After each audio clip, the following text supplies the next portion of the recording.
All right, welcome to an episode of Ambitious AF. I haven't been on in a while, but I'm very glad that I haven't because I have a really amazing woman on here with me who was willing to do the podcast, Jessica Rivera. I'm going to let you introduce yourself. Thank you, Priscilla. Super excited to be here, but I am a top power coach and mindset master. And actually those two names came from my clients because they say that I am a mindset master. And I always say I help bring out my clients' superpowers. So yeah, but essentially I'm an executive coach and a leadership coach. I really serve Fortune 500 top leaders, executives, so C-suite, senior executives. And I love that work because I feel as though I make such an impact because touching one person who leads a department of, 3, 4, 500 people, then my impact is even greater. But in addition to that, I do have a coaching program where I serve, institutional, meaning like corporate organization people, as well as entrepreneurs. And then I also do retreats. So a lot going on and I love it a lot. Yes, you mentioned the retreats. I have been looking at your Instagram and where did you go recently? Last I went was Costa Rica. Yeah, I've had 2 retreats so far this year. One in New York, one in Costa Rica. We're going back to New York in September. And then we're off to Puerto Rico in January. And then Morocco, which is already sold out in April. Wow. So people that are signing up to go to these retreats with you, who is signing up? Who can sign up? Yeah. So typically we've actually had a lot of newbies, meaning new to kind of this deep personal development and professional development and spiritual development, because my retreats are like the trifecta. They do not focus solely on one area of your life, because I believe, at least this has been my journey, that I could work on my professional development, but if I didn't work on my personal development, something still felt like it was missing. And then I worked on my professional and personal development and still felt something was missing. So when I added the spiritual side to like, how do I truly feel on the inside and why, and what does that look like externally? That's where everything really started coming together for me. So that's what we do there.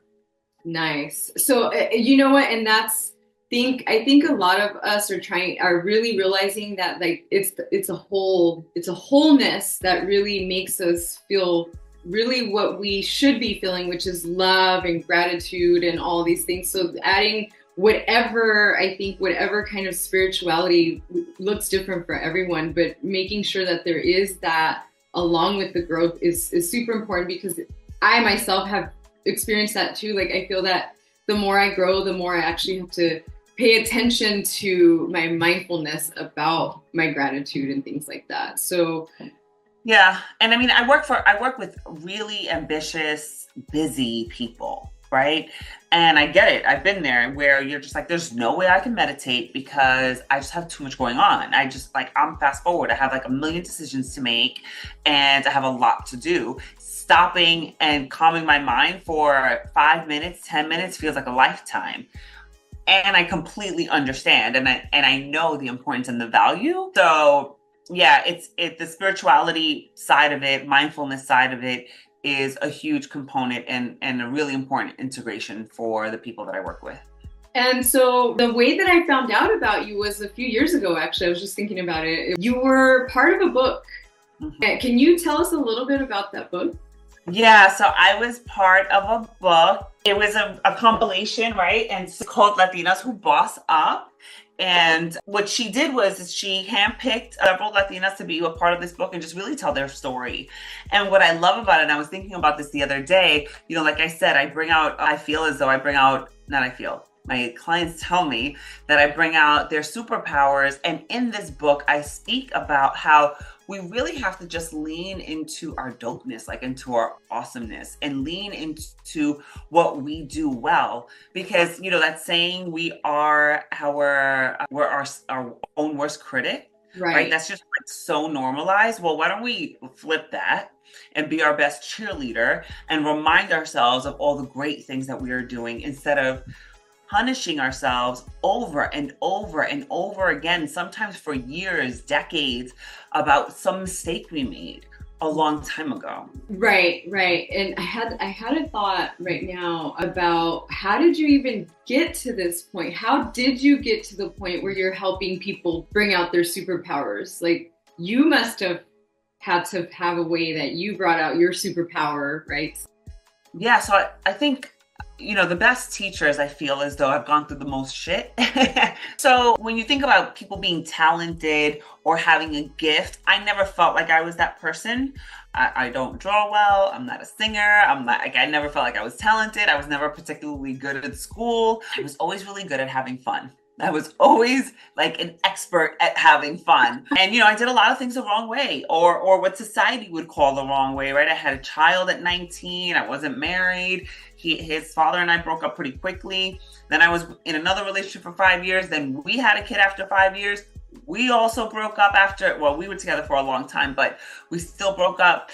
And so I didn't do things traditional in a traditional route, right? I actually went back to school a million times. I still never finished my BA, yet I still climbed the corporate ladder, right? So it's like my kids and my lifestyle, the lifestyle I wanted to keep up was a driver for me. And so as I started climbing the corporate ladder, and each time I released, let's say, one imposter syndrome or one area where maybe I felt lack and now I feel confident, another thing always would pop in. Right. So as you grow, there's just still more things to continue to unpack. And, it's funny because I was never an avid reader. Like I didn't like nonfiction, but I loved stories of how people came out of the fire, right? And the come up. And one book that I read early in my 20s was 7 Habits of Highly Effective People. Yes. Super old classic book, right? And so when I was in corporate, we had the opportunity to be certified in this program. And I was like, oh yeah, definitely one of my favorite books. And I never had leaders that I thought really supported me. I did climb the corporate ladder and it was always I felt like a fight, right? Like I had a fight for my position. I was not as educated as the people around me. I didn't follow like any traditional route. I was typically the only woman of color at the table. It was a male-dominated industry, or it is a male-dominated industry. So there was a lot of things I felt were against me. So I felt like I needed to work harder.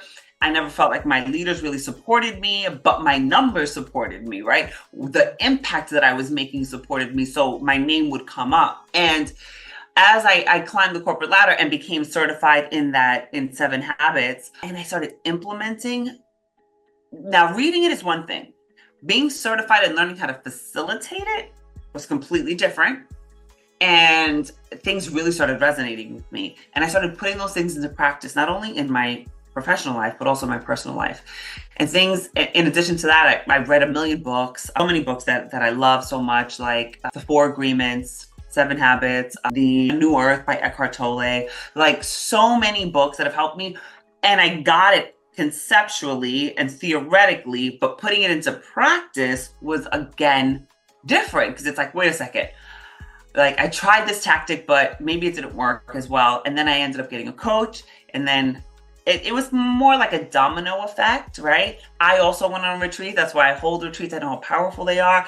I had a coach. I have a coach. I continue to read books. I'm deep into the spiritual work to make sure that I'm in alignment. So that's a long answer to your question. No, not at all. That I think that it was perfect because one of the things that I like to remind people of is that you didn't just get here just yesterday. Like it took you a while and life experience for you to get to the point where you are now, right? And at some point, it's like you said, you reach one thing and then you just want to go for that next thing. But you did have to struggle and you did have to experience things, right? For you to Yeah, I mean, even now, even after all this work that I've done, it's like a new unpacking, a new uncovering, a new kind of like hurdle. But I think it's the way I approach it now that feels completely different.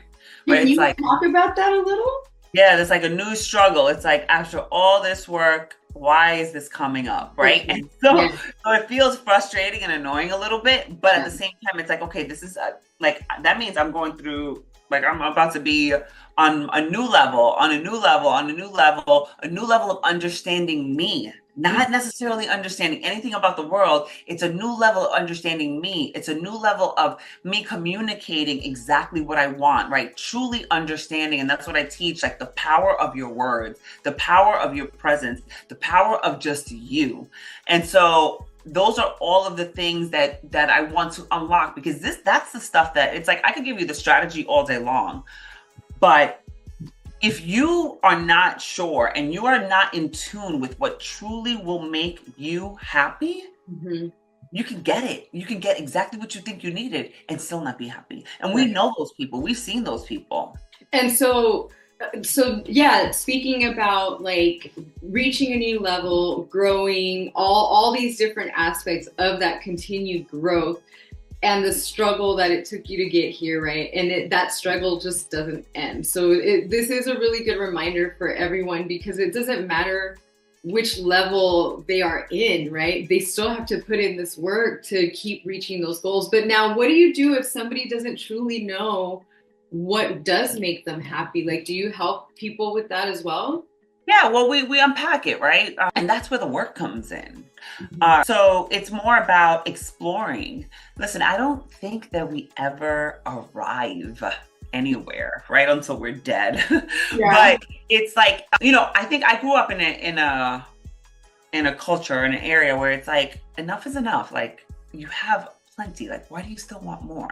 Yeah. But guess what? As humans, we always want more. Yep. And so that's why I say we will never necessarily, quote unquote, arrive. But the way we approach people, things, our own mindset, our own beliefs, our own thought patterns, that's what truly matters, and that's what can change. So if you don't know what you want, if you're not sure, now I work with people who have accomplished a whole lot, and we're talking C-suite, Fortune 500, Fortune 100 companies. They've accomplished a lot. But when there's still something missing, we have to explore that. And how do we explore that? The quality of your questions to yourself is where you can truly unpack what you really want. And so I help you understand how to question your thought process, how to question your beliefs. What are the questions you're actually asking yourself? When you get triggered, are you just reacting, or you're just like, wow, why is that guy really bothering me? Why is what that person said bothering me so much? Yeah. Right away, you start calming down when you start asking yourself the right questions. Yeah. That's a very good point. And there's a book that I was reading, Good Leaders Ask Good Questions. That is a really good book. It's a great book. Because it's like, okay, you're not always right.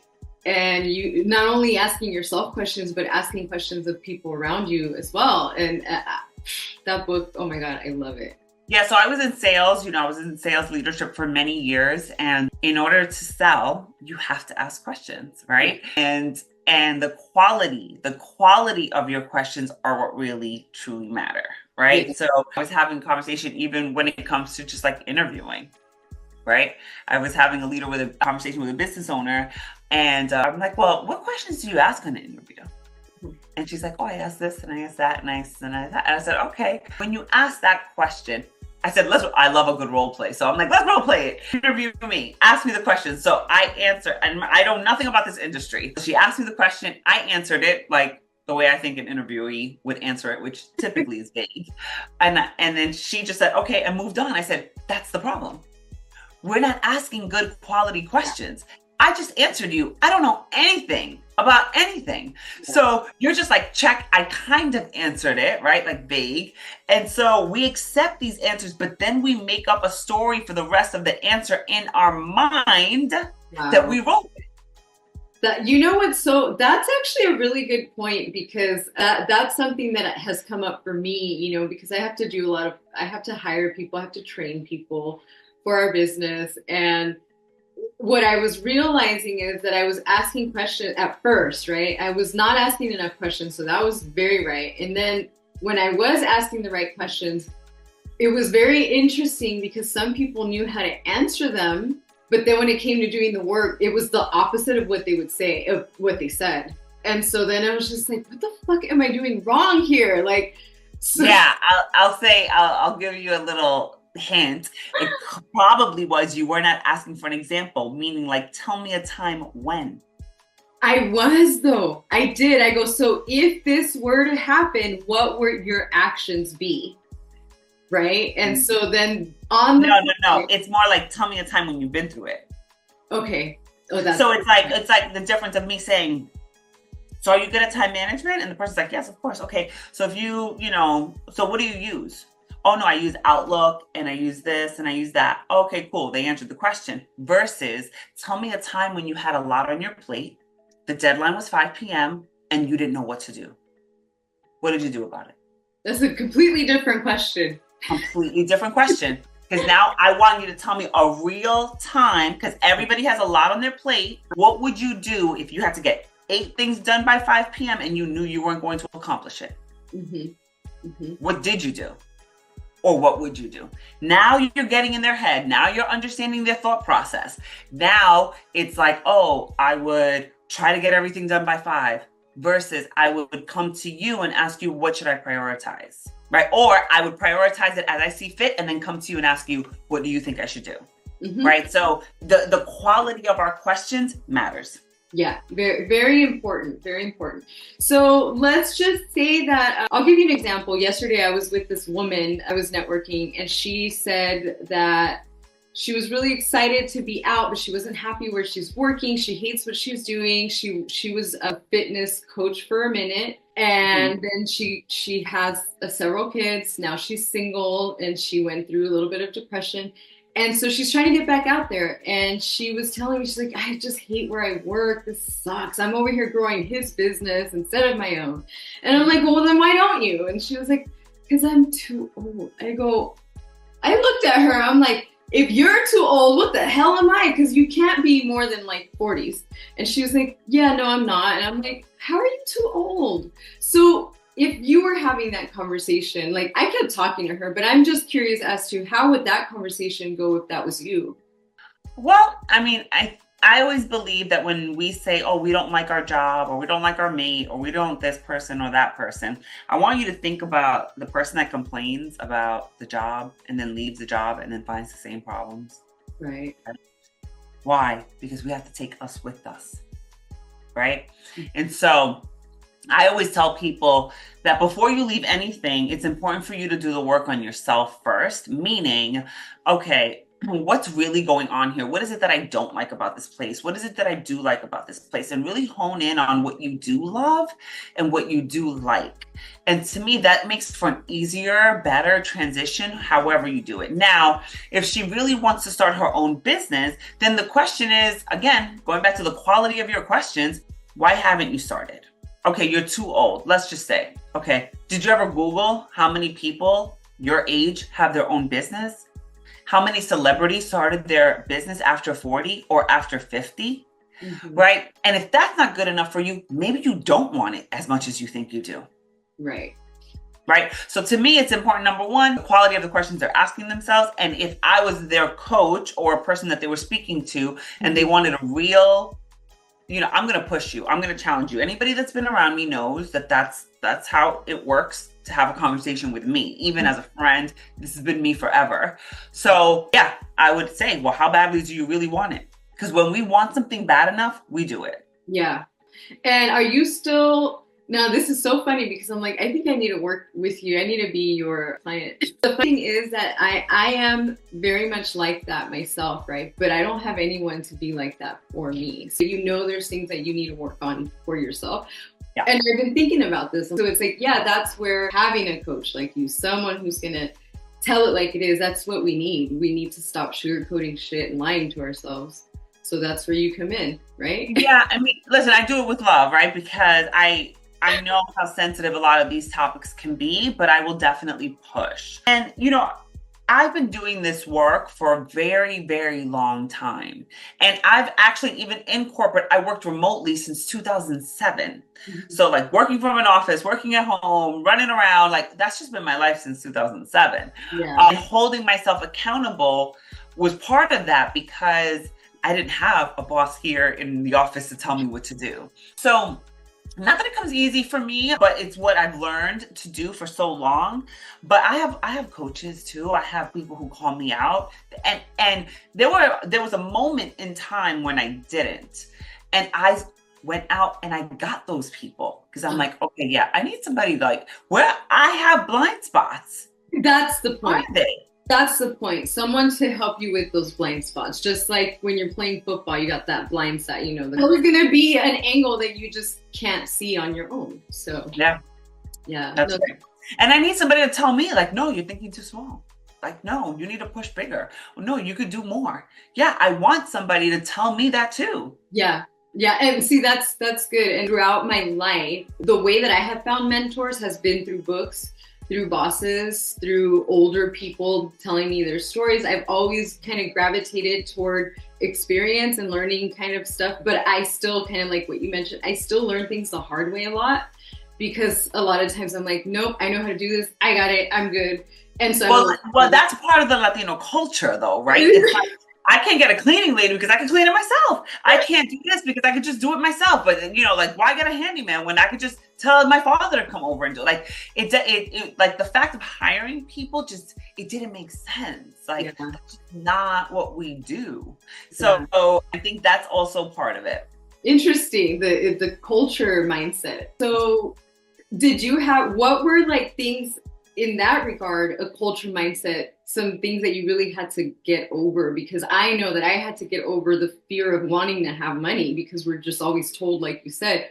So I'm going to tell you. So I told you I had a second relationship with my son's father. We were together for a long time. And when I met him, he's Black and he grew up like upper middle class. Like his dad was an exec at a Fortune 500 company. Okay. And so they moved around a lot.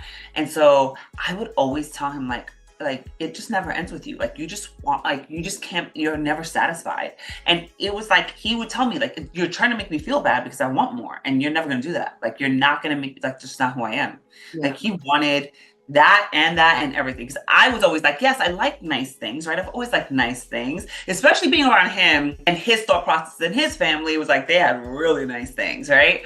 For me, I grew up with a lot of love, right? So it's like you can't really compare. Like, I'll take love all day long. And we didn't grow up with much. Like, we had enough, right? It was like, you get what you get, and you don't get upset kind of vibe, right? And we just love hard on each other and all that. And my parents were like not extravagant people, right? Like they worked hard and they played hard as far as like vacations and family and stuff like that. Anyway, but he was, you know, they were lavish, right? I had never been in homes like their homes until I met them. Right. And that after being with him, it was like, you know what? This is the lifestyle I want. Mm-hmm. Right? I think I wanted it beforehand because that's a whole other story about like just the people that I was around. They did have money. It was just different.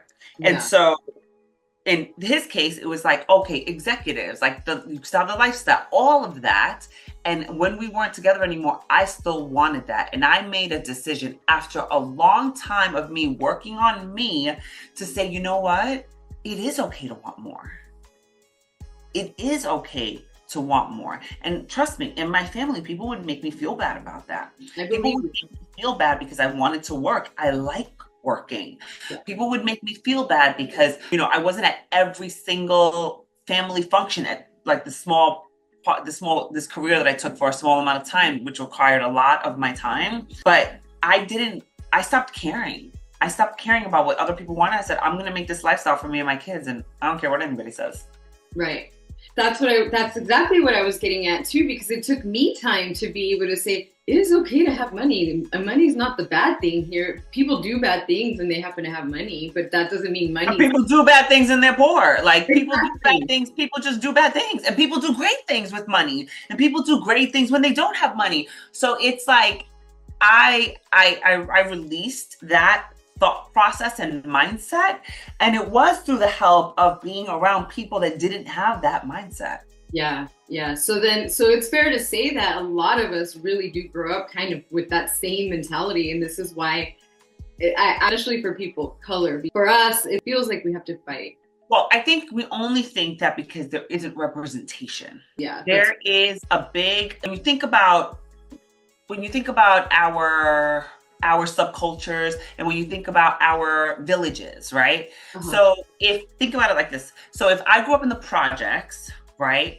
And the most successful people I saw were the MTA worker, meaning like transport, meaning, I don't know, whatever you call it over there, like railway. So the city worker, let's say, and the drug dealer, right? So those are the two most wealthiest people that I saw because I grew up in the projects. Now, if I end up working in corporate and I wear a suit every day, now that's my ceiling. That's almost because the most successful people did this. So now I do that. So now I feel like, okay, I'm tapped out. Mm-hmm. Right? If the most successful person in your family made $50,000 a year and you make 100, you made it. Mm-hmm. So now versus if everybody you knew flew on a private plane, flying on a private plane is freaking normal. So it's really about the villages and how we expose ourselves to things, right? And so that's why they say travel is so important. When you can travel as a young person and really see the world and get out of your 5-mile, 10-mile radius and see how other people live, it could leave such an impact on your mindset. Mm-hmm, mm-hmm. And would you advise now, because that's interesting you brought that up, because there's something that keeps popping up about the people around you. So what happens if someone's working with you, but they have like, let's just say a bad village, like you said, like people are, trying to pull them down, telling them negative things all the time. What do you do? Well, what happens, I think, with the people that I coach, many of them still have 1 or 2 or 3 of those people around them.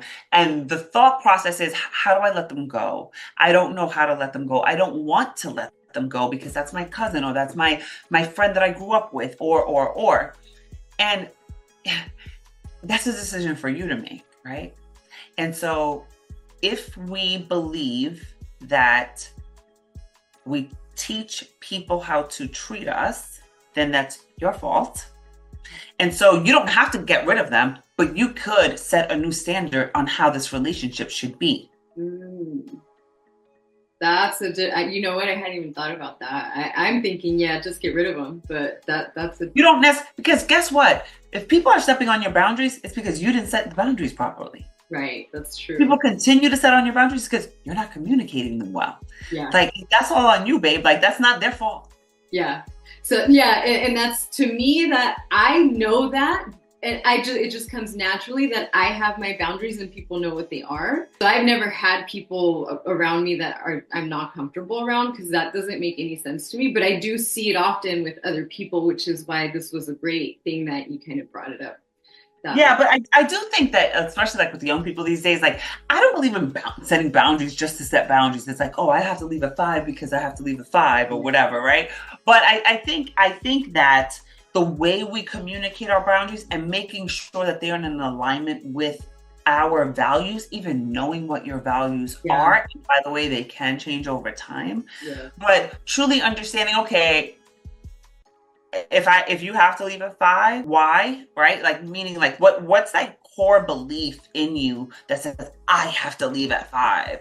Or do you want to help build a career where maybe some days you will have to stay or after 5 and other days you leave at 4:59 on the dot. So really sometimes we set boundaries just to set boundaries, but I think it's about, okay, how is this making you feel on the inside? So when people come to you, Jessica, where in their, is it different stages of their life? Or like, is there kind of like a pattern that you see? Why do they come to you? Well, what I find interesting is that they usually come to me for one reason and then it ends up being a whole other thing. But what I find interesting is that, so I've coached men, Caucasian, high C-suite, women. Also, a lot of the women that gravitate to me are women of color. But I think one theme, and it's all nuanced depending on who you are, how you were raised, are you of color, are you not, whatever. But a lot of it is that negative voice inside of our head, right? The quality of the questions we're asking others and we're asking ourselves. Mm-hmm. And that's why I lean on communication so much because number one, like I said before, I was terrible at communicating and I know the power of our words and how that has changed every single relationship in my life, personal and professionally. So the power of our words, the power of our presence, right? I don't think that we truly understand how much power we have over ourselves and others. So really just the power of showing up, the power of being there for someone, the power of freaking listening. So I think that the thread tends to be, we're stuck in our old thought processes and our old ways. And really understanding, okay, what is it that I want? And how do I actually get there?